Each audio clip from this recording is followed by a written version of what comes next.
In this video, I'm going to show you how to make a PDF fillable in PDF XChange Editor.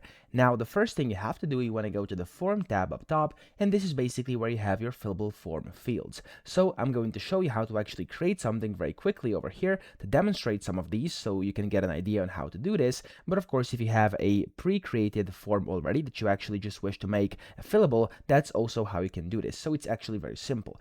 First, I'm going to go here. I'm just going to add some text in. So in the Home tab, I'm going to go to Add Text, and I'm going to type in, for example, over here, how old are you? And then we're going to do a text field by going to Form, and then Text. And then I'm going to actually put this down here like this, and I'm actually going to right-click it, and I'm not going to show tab numbers, but I'm going to go into Properties, and I'm going to name this Your Age over here, and that's pretty much all I'm going to do, okay? So let's just leave it that way.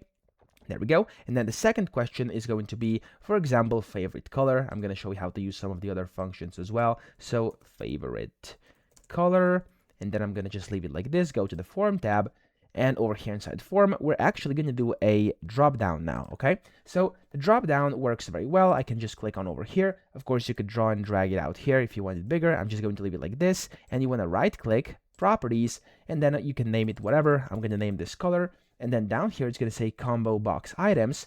If you click on this, you'll be able to basically add new items. I'm just going to type in red and then blue. And let's just do yellow, and then let's do purple as well, okay? So let's say that's it. These check marks will show, of course, whatever's showing at first over here. I'm not going to show anything, so I'm just going to leave it like this, go back here, and as you can see, if I go to the hand tool, I can now type in over here, for example, like this, and then the favorite color, the drop down, select it over here, for example, and so on and so forth. Now let's actually check some of these other ones.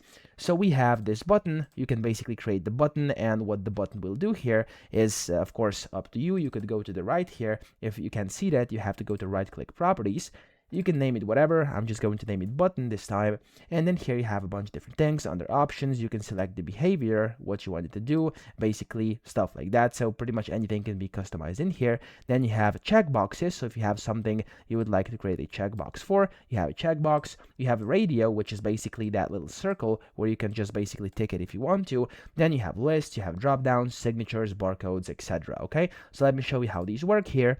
For example, this check mark, you can just check it or uncheck it. The button can do certain things. Then you have these radios where you can basically select whichever one you actually want to use, and that's pretty much it. So I hope this video helped you out. If it did, please subscribe to the channel and help me out as well.